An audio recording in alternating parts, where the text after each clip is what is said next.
Jorge, ¿cómo está? Buenos días, ¿me escucha?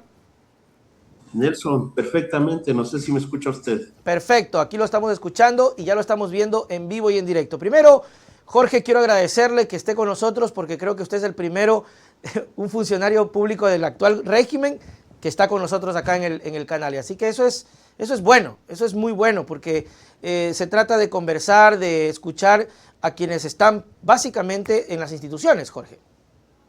Para mí es una obligación informar lo que hace el instituto y también lo que hacemos de manera personal. Estamos para lo que usted diga, la inquietud que tenga o la que tengan las personas que miran su programa, aquí estamos. Díganos. Perfecto, de eso se trata, mi querido Jorge, de eso se trata y reitero mis agradecimientos y ojalá que más personas, más funcionarios, como dice Jorge, porque es parte de, puedan juntarse, puedan unirse, bueno, o puedan aceptar también las invitaciones. Jorge, antes de ir al tema del censo, que es lo principal, yo no quiero dejar pasar, más allá de que no sea su área, yo quisiera un comentario, al menos como ciudadano, como ecuatoriano, de los últimos acontecimientos que se han vivido en torno a la violencia, inseguridad y el triste desenlace que tuvo María Bernal en esta connotación a nivel nacional. Jorge, ¿cuál es su criterio, su pensamiento, más que como profesional, insisto, no es su área, pero como ciudadano, ¿no? Aunque no lo crea, puede ser también el área de quienes hacemos del instituto Ay, qué y bien. le responderé también desde la lógica del instituto. Nosotros monitoreamos permanentemente las cifras que tienen que ver con los hechos de violencia. Tenemos un trabajo bastante largo, aproximadamente desde el año 2011, en el que se han venido fortaleciendo las cifras que ahora tienen que ver con la seguridad ciudadana, no las cifras de delitos. Hay algunos insumos que son permanentemente trabajados y entregados. Hay un trabajo importante e incluso también involucrado al hecho del monitoreo y del seguimiento del femicidio, ¿no? Hay un trabajo súper importante que hace el instituto. Ya en lo personal creo que tengo el mismo criterio que la ciudadanía, el de preocupación y el de la necesidad de que estas realidades que vive el país, que ahora se magnifican con el hecho, pero que son, si se quiere, de alguna manera permanentes o Así estructurales es. en el país cambien, ¿no? Así es permanente. Y me gustaría, Jorge, si tiene algún dato, porque a veces los datos o los números generan un poco más de impacto en la sociedad, porque a veces creemos que, bueno, o como usted lo decía, murió una persona, pero en realidad son varias personas que están siendo afectadas, no solamente por muertes violentas, sino por violencia de género. ¿Cuáles son los datos, si tiene por ahí algo dentro de lo que maneja el INEC? En la mente evidentemente no los tengo, no solamente esa lógica del monitoreo, hay un cierto crecimiento en la muerte violenta que tiene que ver con el homicidio y asesinato y también estos hechos relacionados con el femicidio que también son de alta preocupación. Sin embargo, a pesar de que no los tenga en la mente, son datos que están permanentemente entregados a la ciudadanía y que son de conocimiento público. Así es, así es. Esperemos entonces que, la política pública, vamos a ver qué pasa más adelante. Lo que más necesitamos ahora es que realmente se apliquen políticas para tratar de evitar que estas cosas ocurran y no volvernos, aunque es triste, Jorge, es su trabajo, pero es triste volverse, yo sé que no solamente se dedican al tema de esta rama, pero es triste volverse un contador de este tipo de situaciones, aunque es la rama y es necesario. Si no tenemos datos estadísticos no se puede avanzar, Jorge. Pero ahí, Nelson, permítame también hacer un comentario personal, quizás Dale. un poco alejado de lo que hace el instituto. Las cifras tienen una intención, o sea, no se producen únicamente para contar, porque con contar no hacemos nada. Así es. Las cifras lo que buscan es cambiar las condiciones sobre un determinado fenómeno, ¿no? El hecho de que permanentemente estemos entregando datos, por ejemplo, de la pobreza, significa que tenemos como institución la obligación de aportar para que esas realidades cambien, o la de servicios básicos, lo que usted quiera, Nelson. Ok. Ese es el objetivo. Y el objetivo del censo nacional no es tener un bonito cuadro o datos o Perfecto. tabulados, sino que se cambie la vida de las personas a través de las decisiones que provocan los datos. Perfecto. Creo que no hay mejor explicación que aquello para entender un poco el contexto de lo que vamos a hablar. Ok, censo 2022, mi querido Jorge, háblenos sobre esto. ¿Cómo se prepara el INEC y cómo se prepara el país para este gran evento, que es un evento, es un acontecimiento y es muy importante, el Censo 2022? Nosotros le simplificamos, o la ciudadanía lo simplifica, y evidentemente está bien, al censo con algo que técnicamente se llama el empadronamiento, es decir, el momento en que las personas levantan su información, ahora con dos modalidades que son distintas, la una con un censo en línea directamente dentro de los hogares, en la comodidad y en la seguridad de cada uno de los hogares, y el otro cara a cara. Sin embargo, para llegar a este momento hay un trabajo supremamente largo que Claro. comenzó en el 2018, lastimosamente por la pandemia fue suspendido porque el dato debió haber sido, el evento debió haber sido realizado en el año 2020. Sin embargo, ahora el instituto está listo para arrancar. Perfecto. El 1 de octubre, a las 8 de la mañana, la ciudadanía podrá censarse a través de un espacio web, de un formulario web provisto por el instituto. Esto es una cuestión distinta para los censos nacionales, sin embargo, es algo que se ha probado ya en otros países. Nosotros lo hemos probado también al interior y funciona bastante bien. Este aplicativo se podrá utilizar durante el mes de octubre y luego el 7 de noviembre llegarán los censistas de manera personal a los hogares, a las casas, a las viviendas de las personas en todo el país para levantar la información directamente desde los hogares. Este segundo evento durará entre el 7 de noviembre y el 18 de diciembre. A Ok. pesar de que una persona se haya censado en línea, también recibirá la visita de un censista. Ok. Pero esta entrevista va a ser una entrevista supremamente corta. Porque ya Le tiene los preguntan, datos levantados por internet. sí, le preguntarán únicamente, ¿usted se censó en línea de manera completa? La palabra clave es completa porque tienen que estar todos los miembros del hogar, es decir, todas las personas que comen y duermen en ese espacio, bajo ese techo. La persona que responda dirá que sí, le dirán cuántas personas conforman su hogar, harán un cotejamiento entre lo declarado y el formulario o el certificado que deben tenerlo, o físico o digital. Si coincide, tomará un par de datos de ese formulario y se irá. 5 minutos o menos durará la visita si alguien se censó en línea. Si una persona, porque sabemos que el tema de la cobertura de Internet no es homogéneo, o simplemente porque no tuvo la prolijidad, el Así deseo, es. las ganas de censarse en línea, decide que sea un censo presencial o cara a cara, suponiendo que ese hogar tenga 4 miembros, durará aproximadamente 40 minutos en la Perfecto. entrevista. Al tenor de los hechos es bastante rápido el Claro. ejercicio. Claro, Los datos, los datos y Jorge, los perdón datos que le son interrumpa. Es claro y evidente la diferencia y también es un proceso que de una u otra manera va a agilitar el resultado final, ¿no? agilita el resultado final, y es por eso que podemos, o la intención del instituto es entregar los resultados en mayo del año 2023.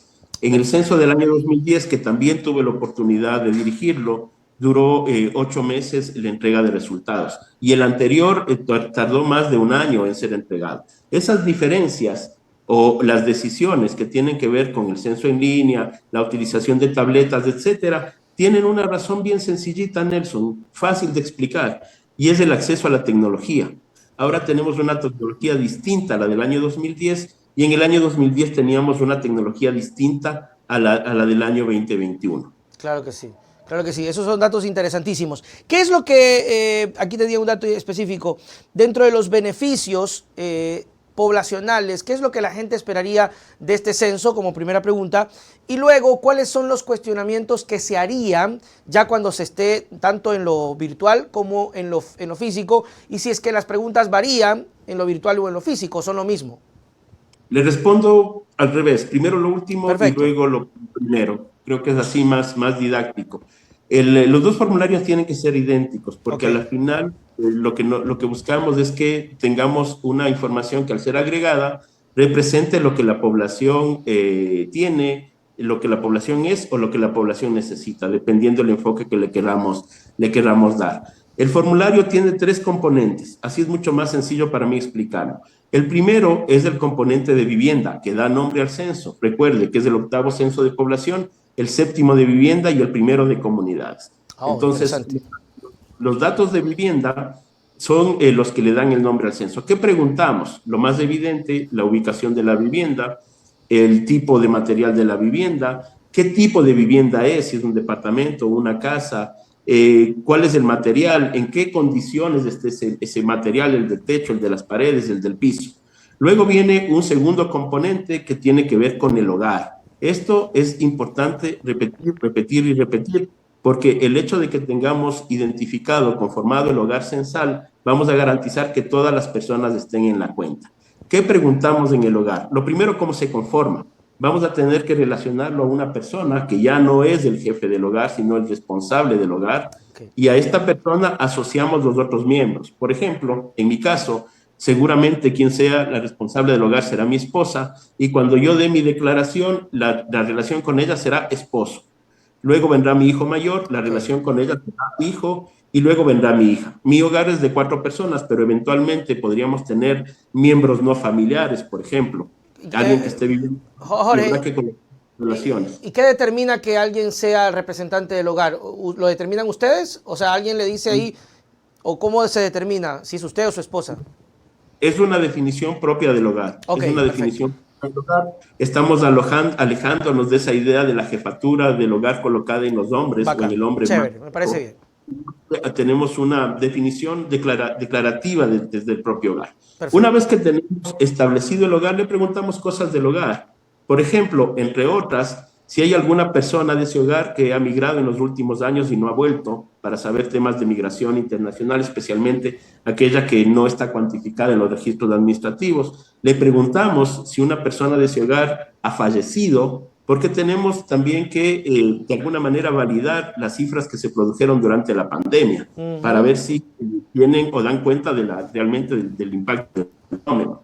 Le preguntamos, por ejemplo, y perdón que lo simplifique, porque ahí vienen las preguntas más nuevas y las que a mí me causan mucho, mucho interés. Preguntamos algunos temas de prácticas ambientales relacionadas con la disposición y el uso final de la basura dentro Ok. del hogar. Por ejemplo, la basura, si se separa en temas orgánicos e inorgánicos, si se recicla, si hay una separación entre papel, cartón, etcétera. ¿Por qué me gusta esa pregunta, Nelson? Y le dejo ahí la inquietud para que luego se pueda ver qué pasó, el impacto de la decisión. Porque las pruebas piloto están mostrando que los hogares declaran porcentajes altos de utilización de separación de la basura, Ah, pero bien. intuimos que los GATS no tienen esa misma prolijidad. Entonces podría ser una pregunta que dispare cambios profundos en la forma como se administra los desechos de la basura a nivel de los hogares. Y luego viene una pregunta que también, si me permite lo coloquial, Sí, a sí, mí sí. me causa interés, y es el hecho de si el hogar tiene mascotas. Le preguntamos si tiene mascotas, si tiene perros, si tiene gatos, y cuántos perros y cuántos gatos son. Evidentemente no tenemos la completitud de la posibilidad de las mascotas y tampoco tenemos la totalidad de lo que podríamos considerar como fauna urbana, pero tenemos una aproximación a la fauna urbana. Ya sabemos dónde van a estar las mascotas, sabremos dónde están las mascotas, dónde están las concentraciones. Qué Y bien. aquí viene lo coloquial. El instituto y las oficinas de estadística han estado preguntando históricamente sobre si el hogar tiene, que también tiene, este censo lo va a preguntar, si tiene microondas, si tiene computadora, si tiene un teléfono celular, etcétera, y nunca han preguntado de las mascotas. En mi casa, en mi hogar específico, no tenemos un microondas. No sé por qué razón, creo que alguna vez se dañó y no lo volvimos a reponer ¿Ya? nunca más. Pero tenemos un gato y creemos que el gato es más importante que el microondas. Y esto puede ser también compartido por la ciudadanía. Por eso la importancia de colocar estas preguntas dentro del censo de población. No, es interesantísimo, Jorge, porque además, vamos, es un paso a la evolución, digo, o sea, ya las mascotas son parte de nuestra vida, es interesante saber cómo se está comportando la sociedad ecuatoriana en términos de mascota, en términos de estos compañeros que son parte de nosotros y que chévere que ahora se los tome en cuenta para luego tener datos específicos de cómo trabajar, asumo yo, en estos municipios, gobierno, autoridades, sepan con datos qué proyectos incluso ejecutar, ¿no? Incluso lo que usted menciona, el tema de la empresa privada que está relacionada También. con el cuidado de las mascotas y algo que tiene que ver con el instituto en sí mismo, creemos que por ahí podríamos encontrar algunos elementos para generar algo que se conoce como la estratificación. que luego sirve para la generación de los marcos muestrales y para garantizar mejor calidad en los datos. Pero eso es como un poquito más técnico y más difícil de explicar. Luego, Nelson, viene el tercer componente que también da nombre al censo, el componente de población. Le preguntamos a las personas una por una información sobre la persona. Preguntamos cosas difíciles, raras o que el instituto no las haya preguntado con anterioridad, a excepción de una que ya le comento. Todo viene en la lógica histórica del instituto, porque necesitamos, además de conocer, comparar, es decir, saber qué diferencias hay entre el año 2021 y el año 2010 en la población. ¿Qué le preguntamos? Primero, si tiene una cédula de identidad. Le preguntamos el número de esa cédula. Eso es supremamente importante si queremos garantizar la calidad del censo de población y de vivienda, Nelson. El instituto lo pregunta de manera permanente y logra respuestas superiores al 94% en las preguntas relacionadas con el número de cédula. Le preguntamos de escolaridad, es decir, qué nivel educativo alcanzó y qué número de grados son los que ha alcanzado. Si tiene alguna restricción, por ejemplo, si tiene dificultades para caminar, si tiene dificultades para bañarse, para concentrarse, haciendo una aproximación a lo que sería el tema de la discapacidad, una aproximación. Vienen algunos elementos más, un componente importante sobre ocupación. El censo no da datos de empleo o de desempleo, pero da datos sobre la estructura de la ocupación o de la población ocupada, porque eso sirve luego para los marcos muestrales de las encuestas específicas de empleo. Y luego vienen unas preguntas que son muy interesantes porque tienen que llevarle al país a discutir sobre el tema. En la medida de que el país discuta, las respuestas serán mucho mejores. Son las preguntas que tienen que ver con orientación e identidad sexual. Le vamos a preguntar a las personas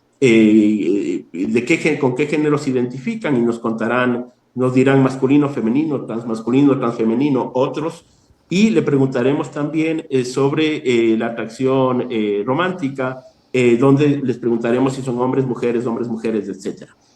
Con eso y el hecho de que al inicio del censo le preguntamos el sexo asignado al nacer, podemos configurar de manera aproximada las poblaciones LGBT. Claro. Es evidente que vamos a tener ahí un subregistro que algunas personas no estarán dispuestas a mencionarlo. Tampoco es intención del instituto obligarles que respondan. Sin embargo, los datos que recojamos, una vez que estén agregados, de forma general nos darán una visión particular sobre las condiciones de vida de la población LGBT.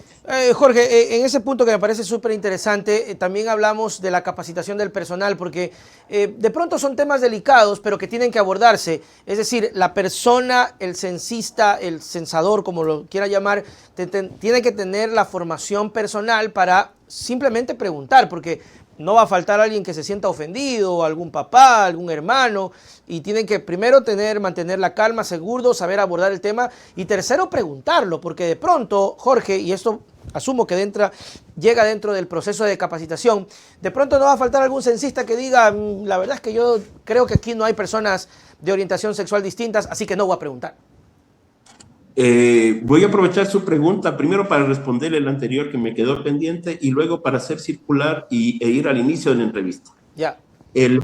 La utilidad del censo, en lo más general, está básicamente en la definición de la política pública. Es decir, el Estado, a través de esos datos, generando política pública que está marcada, orientada para el cambio de vida de las personas. Hay dos elementos centrales que se utilizan con los datos de población en la lógica del Estado, aparte de la política pública. El primero es la distribución de los presupuestos estatales a los gobiernos locales. A través de la concentración de población se distribuye el presupuesto. Y el segundo es la conformación de las estructuras electorales. Recuerde usted que la asignación electoral también tiene que ver con temas de población. Eso no lo hace el instituto, lo hacen las instituciones competentes con información que proviene del censo de población. Voy a la pregunta. La capacitación es supremamente importante, no solamente por esta, sino por todas las preguntas.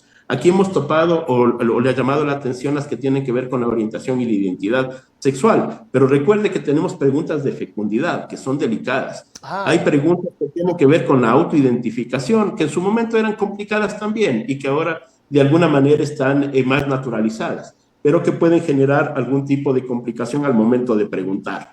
O el tema de discapacidades, aparte, o el de migración también, o el de movilidad humana. Aparte de tener la capacitación general, los censistas que en este momento se están seleccionando van a tener que pasar por un proceso de sensibilización sobre esos temas específicos, tema de género, el tema étnico, el tema de movilidad humana, el tema de discapacidad. Hay un proceso de sensibilización. Y con ayuda de ustedes, el instituto tiene que hacerle también llegar a la ciudadanía esta información sobre estas preguntas para que también exista una conversación, ojalá, en la sobremesa de la comida en los hogares ecuatorianos. Y ahora voy a lo circular, Nelson, si me permite dale. 2 segundos. Tenemos que prepararles también a los censistas para que no sean víctimas de episodios de violencia o de delincuencia. Pucha. Entonces, el instituto también ha trabajado en algunos elementos importantes para protegernos y para proteger a la ciudadanía. Hay toda una estructura, toda una planificación que está relacionada con ese tema, desde la articulación con las instituciones, ministerios, policía, ECO 9. Tiene que haber acompañamiento, ¿no? Etcétera, en identificación de determinados sectores donde vamos con acompañamiento más cercano, otros que quizás tienen mayor seguridad y donde la cosa es un poco menos preocupante. Y en el tema de género, Nelson, tenemos algunos protocolos de autocuidado y también algunos elementos de cómo reaccionar, porque esto es supremamente importante. A veces creemos que nuestra capacidad, nuestra formación, nuestra sensibilidad, nuestro interés nos da la posibilidad de reaccionar, pero cuando se da el hecho, las instituciones no saben cómo reaccionar. No, tenemos que estarnos inventando la forma, buscando el mecanismo, recién pensando en cómo.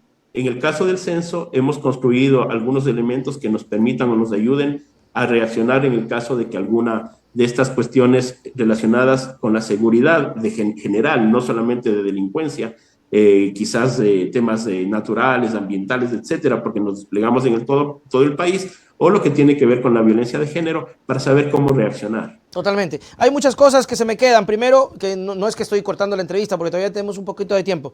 Censo de migrantes, ¿cómo está el hecho de hacerlo en el extranjero?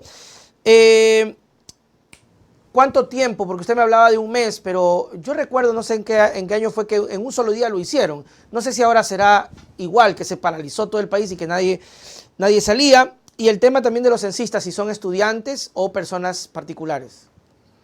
Los censos tienen varias metodologías. El censo del 2022 está utilizando una metodología que se conoce como una metodología de derecho. Esta, explicada de manera muy simple, lo que busca es tomar información de las personas que residen habitualmente en una vivienda. Okay. La del año 2010 era las personas que estaban presentes en la vivienda en la noche anterior a la llegada del censista. Por eso es la diferencia principal. Con eso le respondo. Okay. El censo no toma información de personas que están en el extranjero, porque evidentemente están residiendo fuera del territorio nacional. Ok, no va a pasar entonces eso allá. Eso no pasa allá, pasa únicamente aquí, porque la metodología es la de residente habitual. La otra tampoco toma personas en el extranjero. Sí, toma información sobre los delegados consulares que están en una representación nacional en el extranjero, porque teóricamente o metodológicamente se considera que residen en territorio nacional. Es la única diferencia. Perfecto. Al momento que se tome esa decisión, ya no es necesario que las personas se queden inmovilizadas, sino que ya podemos permitir la movilización, y más en el hecho de que pasamos por una pandemia donde hay una importante afectación económica, especialmente hacia los presupuestos de los hogares. Okay. Esa viene la segunda decisión, no paralizar el país. Cuando tomamos esa decisión, entonces comienzan otras posibilidades para ser implementadas en el censo. Lo podemos hacer en 5 días, pero necesitamos un contingente inmenso de gente. Lo podemos hacer en 2 semanas, en 3 semanas. El instituto, a través de sus análisis, ha determinado que sea en 6 semanas. Perfecto. Eso nos lleva a que necesitemos únicamente, aunque el número le va a parecer grande, pero es únicamente 18,000 personas para hacer el levantamiento de información. En el censo del año 2010 fueron 450,000 personas. La diferencia es inmensa. Más 50,000 que venían de policías, militares, personal de apoyo para el funcionamiento del censo. Pero el censo del año 2010, a pesar de que fue el 28 de noviembre, día domingo, en lo rural duró entre el 28 y el 5 de diciembre. Ahí también fueron 7 días. Solamente para conocimiento de la arqueología estadística. Y cuando usted coloca los 18,000, entonces puede poner tecnología, Nelson. Ya comprar 18,000 tabletas es incluso más barato que mandar imprimir 6,500,000 formularios. Por supuesto. Y digitarlos a mano. El momento que coloca tecnología puede poner controles que mejoran la calidad y puede disminuir los tiempos en la ejecución del censo de población. Lo que le mencionaba. ¿Por qué no lo hicimos en el año 2010? Porque no existía la tecnología. Claro, no estaba imagínense, Jorge, 10 años de diferencia. Jorge García, subdirector del INE, que obviamente, Jorge, la invitación para conversar en otro momento, porque son muchas cosas que se quedan, pero creo que hemos sido bastante claros en al menos decir a la gente que viene este proceso la importancia del censo, la importancia de ser honestos, mis queridos amigos, sea honesto al momento de responder. Jorge García, sus palabras para despedirnos. Básicamente invitarle a la ciudadanía, Nelson, a través de ustedes, y también invitarle a usted y al resto de las personas que tienen la delicada tarea de informar a la población, que nos ayuden a difundir los mensajes. Para que tengamos un censo exitoso deben estar todos en la cuenta. Y la única forma de que estén todos en la cuenta es que todos estemos dispuestos a participar. Eso, Nelson, quedo a sus órdenes de manera institucional mientras estemos aquí y de manera personal de forma permanente. Chévere, muchas gracias. Chévere. Muchas gracias, Jorge. Nos vemos. Chau, chau. Muy bien, ahí estuvo nuestro primer invitado del día de hoy, Jorge García, subdirector del INEC, hablando sobre el censo. ¿Cuál es la importancia? Primero, conocer nuestra realidad. Segundo, saber quiénes somos y cuántos estamos. Tercero, conocer datos más específicos para que se ejecuten proyectos. Aunque sabemos que hay muchas falencias, el proceso de censar no tiene que ser ajeno y, de acuerdo a lo que tengo entendido, se realiza cada cierto tiempo. Así que ya pasó hace 10 años. Ahora definitivamente ha cambiado. De 10 años a 10 años, en 5 años uno cambia. Entonces, es importante.